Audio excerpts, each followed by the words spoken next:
Ево по петти пат се наоѓаме во ординацијата на доктор психијатар Милјана Кацарска. Денес ќе зборуваме за стресот на работното место. Што настанува при долгорочно изложување на стрес на работното место? Како последица на долгорочното изложување на професионален стрес во секојдневната пракса, настанува согорувањето на работното место или професионално познато уште и како бърнаут феномен.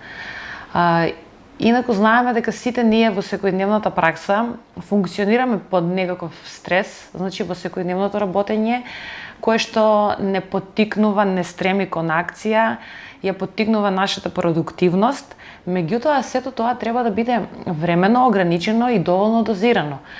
Што значи дека воспротивно би настанало состојба на согорување на работното место, односно самите ние и самите работници би станале многу повулнерабилни за оваа состојба на согорување, а самата состојба на согорување би била еден следен чекор за развивање на состојби ментални, како ментални состојби, така и телесни пореметувања.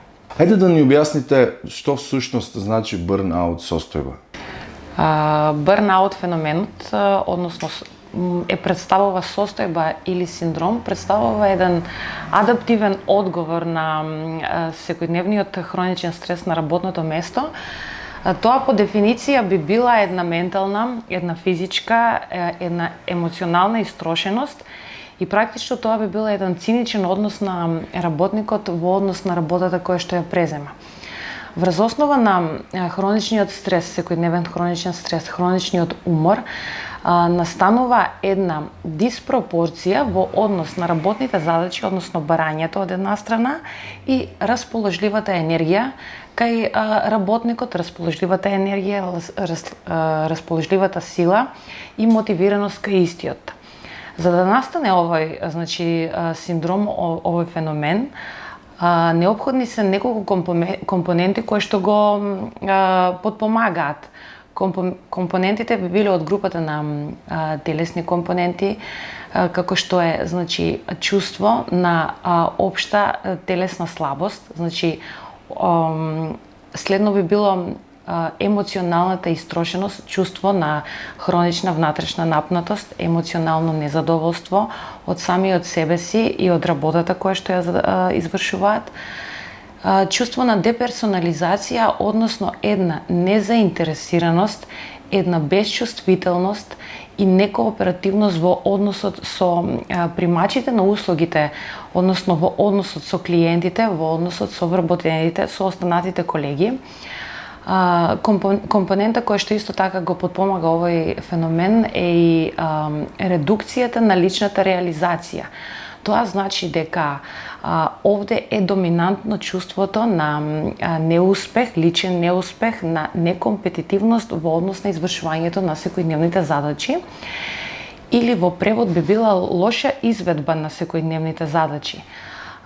Ваквата состојба, освен на работното место, зазема широки размери во секојдневниот живот, значи во социјалните односи, како во социјалните, така и во семејните односи, што значи дека поединецот кој што е зафатен со оваа состојба, со овој феномен, не ужива во секојдневните радости, не ги извршува секојдневните работи со задоволство.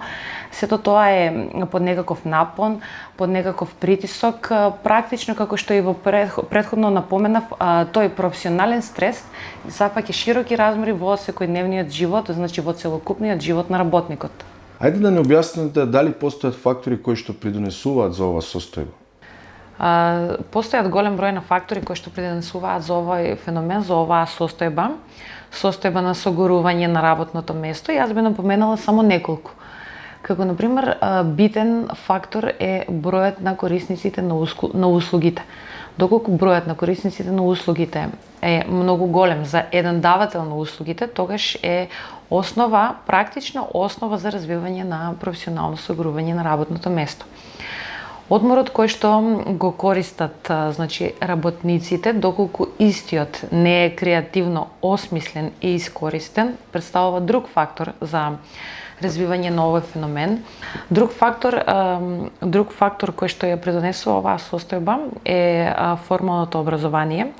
Тоа се однесува на популацијата на работниците кои што имаат повисоко формирано образование, затоа што кај нив се јавува состојба на перманентно самодокажување, самоафирмирање, затоа што изнаоѓањето на задоволство во секојдневните активности кај нив е на пониско ниво.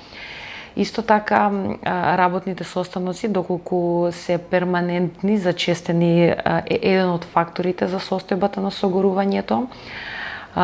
Работното искуство на работникот е од особена важност, затоа што голем дел работен век луѓето го поменуваат речиси на едно работно место и практично тие се предиспонирани за овој феномен. Административните должности особено го согоруваат работникот. Тоа не се однесува за оние кај кои што примарната функција им е обавување на административни должности, директната работа со клиентите, посебно со проблематичните клиенти, значи директниот контакт со таквиот тип на клиенти е основа за развивање на овој феномен. А кои би били симптомите? Значи, ова е еден кумулативен процес на кој што му треба долгорочно изложување на стресори, значи во практичната работа, во секојдневната работа. За да дојде до развивање на симптомите, треба значи определено време, а истите се отчитуваат преку телесни, емоционални, когнитивни и бихевиорални симптоми. Во групата на бихевиоралните симптоми би ги напоменала значи честите отсуства од работа, честите боледувања и неизнаоѓање на задоволство во секојдневното работење. Во когнитивните симптоми од овој феномен би ги напоменала значи неможноста за препознавање на тугите и личните проблеми како и потребите, во однос на емоционалната истрошност, како емоционални симптоми се доминантна депресивност, значи незадоволство, безизлезност, безпродуктивност, тоест непродуктивност, и од телесните се на хроничниот замор се супонираат значи честите главоболки, честите алергиските реакции, потешкотиите со дишење. Тоа би било од симптоматологијата. А низ кои фази поминува развојот на овој синдром? Поединецот работникот поминува особено долг временски период пред да дојде до развивање на фазите на овој феномен, а истите зависат значи од личната спремност на поединецот, од работната средина, од поддршката од страна на работодавецот, од поддршката од страна на колегите, како и од социјалната поддршка. Овој феномен минува низ 4 фази, 4 доминантни фази, и тоа првата фаза е фазата на ентузијазам. Само по себе тоа значи дека доминантно овдека е идеализирањето на условите за работа, на идеализирањето на работата која што се врши. Корисниците на услугите овдека не се во сооднос со можноста на поединецот кој што ги дава. Значи секојдневно работникот се среќава со голем број на корисници на услуги. При тоа тој воопшто не користи дневен одмор, не користи неделен одмор, не користи годишен одмор. Овде имаме максимална посветеност, максимално вложување на себе си, мотивацијата е на особено високо ниво и предупредувачки фактори би биле значи позитивните резултати во работата би било прв и основен предупредувачки фактор. Следната фаза, после фазата на ентузијазам, е фазата на стагнација. Во оваа фаза веќе почнува да паѓа значи идеализирањето на работата и работникот практично гледа дека очекувањата, неговите очекувања се едно, а можностите се друго. Овде почнува значи настапува низок степен на фрустрација, емоционално ладење во однос на обкружувањето, како и почнуваат да се развиваат првите телесни, односно соматски потешкоти. Карактеристично значи хроничниот замор, лутината, фрустрацијата, низок степен на депресивност, намалување на расположението. Веќе во следната фаза е фазата на емоционалното повлекување. Работникот целосно се дистанцира од клиентите, колку што може повеќе се дистанцира како од клиентите, така и од останатите вработени. Пред се да ги избегне конфликтните ситуации во кои што самиот би можел да се втурне, а состојбата е предизвикана практично од секојдневното согурување на работното место. Значи, овде многу повеќе се потенцирани телесните потешкоти, значи се развиваат алергии, се развиваат хроничните, значи болести, особено се потенцираат. И последната фаза, доколку се дојде до оваа фаза, превенцијата практично е невозможна, каде што преминуваме, значи, од фаза на апатија во фаза на депресивност. Значи, како што на почетокот беше доминантно идеализмот, во овдека е доминантно, значи, негативизмот, емпатијата према клиентите, овде се заменува со еден циничен однос кон работата, кон вработените, мотивацијата на работникот и останатите лични ресурси практично се целосно исцрпени. Настанува една безизлезна состојба, хроничен замор зафаќа, значи, големи размери. Практично во оваа последна фаза, значи, е целосно офатена телесната и емоционалната област од поединецот, односно од работникот. И ево за крај да слушаме превенцијата за овој синдром. Превенцијата од согорувањето на работно место е најефикасна пред појавувањето на првите симптоми. Сакам да кажем дека од особена важност е да се пристапи како кон колективен процес, да не се издвојува како индивидуално пореметување и да нема индивидуален пристап.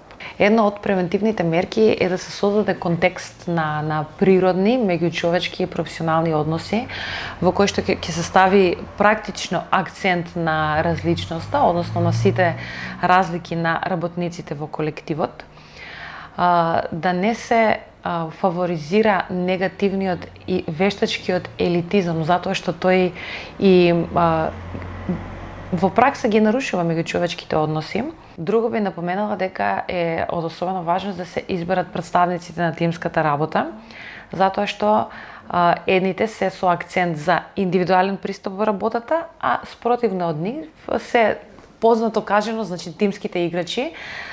Би било неопходно и пожелно една структурирана флексибилност во однос на супервизијата. Супервизијата треба да се доживее како подршка, како контрола на работа и како едукација, а не да се доживее како критицизам врз работникот.